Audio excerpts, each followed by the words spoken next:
दोस्तों बीते कुछ महीनों में सोशल मीडिया ने एक नया कोर्ट बना दिया है, जहां जज हैं लाखों छात्र और मुजरिम है भारत सरकार का सिस्टम।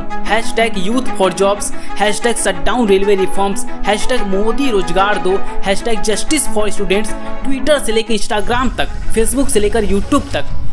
शायद इस देश के युवाओं को ये बताना अब जरूरी हो गया है कि अगर वो मेहनत करें, पढ़ाई करें, डिग्रियां लें तो भी उन्हें नौकरी की गारंटी नहीं है, क्योंकि इस देश में नौकरी नहीं नोटिस निकलते हैं, रिजल्ट नहीं तारीखें निकलती हैं और उम्मीदें नहीं बस बहाने निकलते हैं। आज एक ऐसा भारत खड़ा है जहां शिक्षा ही सबसे बड़ा धोखा बन चुकी है। जिस गांव के बच्चे खेतों से सीधा शहर की कोचिंग की ओर आए थे, किराए पर कमरा लिया था, आधा पेट खाकर सालों तक एनटीपीसी एसएससी ग्रुप डी की तैयारी की थी, आज वही बच्चे कागज लेकर कोर्ट कचहरी और ट्विटर कोर्ट के चक्कर काट रहे हैं। क्यों?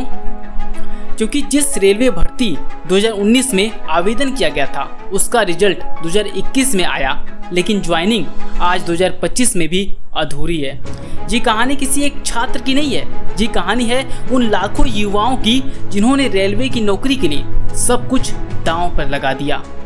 किसी ने खेत छोड़ा, किसी ने शहर, किसी ने घर बेचकर कोचिंग की, किसी ने माँ के गिरवी रखे, पिता ने पेंशन तोड़ी और सरकार ने क्या किया?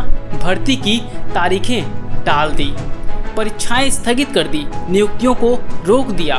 2019 से लेकर आज तक एनटीपीसी, ग्रुप डी, आरआरबी सब कुछ या तो लटका है या तो लपेटा जा चुका है।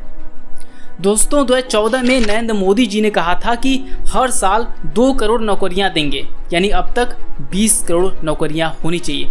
लेकिन 2025 में आंकड़े कहते हैं कि CMIE की रिपोर्ट के अनुसार जून 2025 में बेरोजगारी दर 8.7% तक पहुंच चुकी है।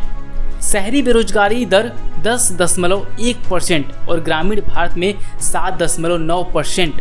लगभग 45% स्नातक युवा बेरोजगार हैं, यानी आधे से ज़्यादा पढ़े लिखे नौजवान के पास नौकरी नहीं है। इनमें से बहुतों ने रेलवे में आवेदन किया था, लेकिन RRB, NTPC, group D, ALP, SSC सब अधूरी भर्तियों की गली में फंसे पड़े हैं। रेलवे जो कभी भारत का सबसे बड़ा नौकरी प्रदाता हुआ करता था, वो अब नौकरियों का सबसे बड़ा मजाक बन चुका है। RTI के अनुसार रेलवे में 3.12 लाख पद खाली हैं, लेकिन किया क्या जा रहा है? ग्रुप डी परीक्षा 3 बार टली, CBT 2 लेट हुआ, डॉक्यूमेंट वेरिफिकेशन अटका, ज्वाइनिंग में 6 महीने से 2 साल की देरी, और छात्रों को क्या मिला? बस इतना कि प्रक्रिया जारी है। सही बताएं तो इन मंत्री नेताओं का पेट तो भर रहा है, फिर एक्शन क्यों ये लेंगे?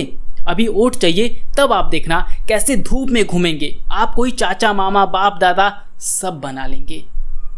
जब किसी नौजवान से पूछा जाता है कि क्या हो रहा है, तो ये प्रश्न इतना शर्मसार करने वाला होता है कि मैं क्या बोलूँ इनके सामने, जो ये पूछ रहा है कि क्या कर रहे हो बेटा अभी। और सामने वाला सोचता है जब आप बोल देते हो कि हाँ अंकल ग्रुप डी का पेपर दिया है, रिजल्ट आने में अभी टाइम है, तो अंकल का सोच ये होता है कि अरे पढ़ने में गधा होगा, बस बोल रहा है निकल जाएगा। उन अंकल को क्या पता कि आप कितने घंटे एक ही कमरे में बिताए हैं और कैसे कर करके पेपर दिए हैं, क्योंकि ये सब चीज़ें आपके माँ बाप ही समझ सकते हैं, दूसरा कोई नहीं।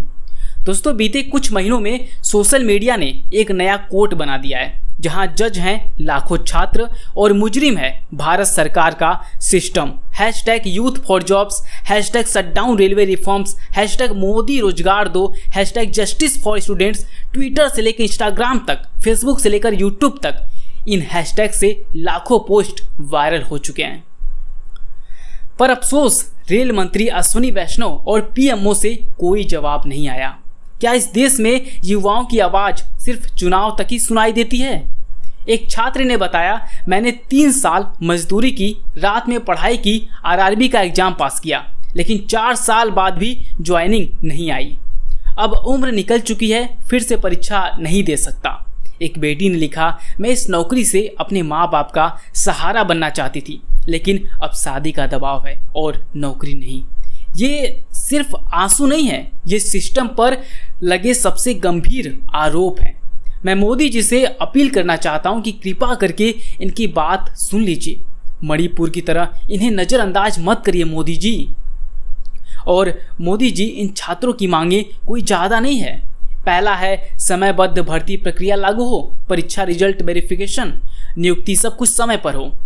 और दूसरा है लंबित भर्तियों पर तत्काल कार्रवाई हो, जैसे एनटीपीसी, ग्रुप डी, एसएससी जैसे केस में तुरंत नियुक्ति हो। और तीसरा है रिक्त पदों की पारदर्शी सूचना दी जाए, रेलवे, एसएससी, यूपीएससी पोर्टल पर स्पष्ट आंकड़े हों। चौथा है हर भर्ती प्रक्रिया पारदर्शी और जवाबदेह हो, अगर देरी हो तो अधिकारी की जवाबदेही तय हो। और पांचवा, उम्र सीमा में छूट दी जाए, सिस्टम की गलती से छात्र ओवर एज हुए हैं, उनका हक छीना न जाए। बस इतना सा एहसान कर दीजिए मोदी जी, हाथ जोड़ते हैं आपके सामने। और दोस्तों, ये जो मांगे छात्र छात्राएं मांग रहे हैं, ये कोई बहुत बड़ा डिमांड नहीं है। ये चीज़ खुद एक क्या बोल सकते हैं इसे, कि अपना खुद मतलब इतना सेंस होना चाहिए, एक जनरल ये सब नॉलेज है कि इतना काम तो करना चाहिए ताकि स्पष्ट आंकड़े दिखते हों, ताकि उनको जवाब देने में कोई चिंता ना हो घर वालों को। ये नॉर्मल है, इतना कर दीजिए मोदी जी। या फिर जो आपके मंत्री हैं वो अगर देख रहे हैं वीडियो, तो आप प्लीज़ इसे जल्दी अप्लाई करिए। ये आप पर सवाल उठाता है, आपकी सरकार गिराने में ये बहुत बड़ी महत्वपूर्ण भूमिका निभा सकता है, क्योंकि इस देश में सबसे ज़्यादा युवा हैं। आप समझिए इस बात को। दोस्तों, इस देश में बेरोजगारी अब व्यक्तिगत समस्या नहीं, एक राष्ट्रीय इमरजेंसी है। लेकिन मीडिया चुप है, सरकार भी। जिन युवाओं को skill India, make in India, startup India जैसे स्लोगनों में उलझाकर खाली सपनों का गुलाम बना दिया गया, अब वो पूछ रहे हैं सरकार हमारे लिए क्या किया आपने। बोलिए, जवाब दीजिए अपने नौजवानों को। एक लोकतंत्र में जनता सवाल पूछती है और सरकार जवाब देती है। लेकिन अगर सरकार मौन हो जाए और छात्र सड़क पर हों, तो सवाल सिर्फ बेरोजगारी का नहीं, लोकतंत्र की हालत का है। और इस मौन को अगर अब भी तोड़ा नहीं गया, तो ये बेरोजगारी कल एक बुलंद बगावत बन सकती है। और जो भी ये वीडियो देख रहे हैं, ये मत सोचना कि केवल छात्र परेशान है, युवा परेशान है। नहीं, ऐसा भी समय आएगा जब हर कोई सरकार से सवाल करना चाहेगा छोटी छोटी चीज़ों को लेकर, तो सरकार मुंह बंद कर लेगी, आपके सवालों का जवाब नहीं देगी। अगर आपके घर में कोई बेटा या बेटी नौकरी की तैयारी कर रहा है, तो एक बार उनकी आंखों में झांकिए। वहाँ एक सपना है और एक टूटा हुआ भरोसा। और ये देश जो 100 करोड़ युवाओं की उम्मीद पर टिका है, क्या उसे ऐसे ही चुप रहकर टूटने देंगे? नहीं, हम ऐसे वीडियो को शेयर करेंगे जो सरकार से सवाल करे, अपनों के लिए आवाज़ उठाए। मानता हूँ मेरा ये चैनल बहुत छोटा है, लेकिन अगर आप चाहें तो इस वीडियो को ज़्यादा लोगों तक भेजकर इस सच्चाई को सबके सामने ला सकते हैं। और आप ऐसे चैनल को बड़ा बनाना चाहते हैं तो अभी सब्सक्राइब कर लें और घंटे को बजा दें, ताकि हम गलत चीज़ों की बैंड बजा सकें। ये आपके ही हाथ में है दोस्तों। अगर आप इस चैनल को चाहें तो बड़ा बना सकते हैं, चाहे तो ऐसे ही रहने दे सकते हैं। अगर आप चाहते हैं तो सपोर्ट कीजिए इस चैनल को, क्योंकि ये चैनल आपका ही है और हमेशा आपकी आवाज़ बनकर खड़ा रहेगा। मिलते हैं फिर किसी ऐसे मुद्दे के साथ। बहुत बहुत धन्यवाद।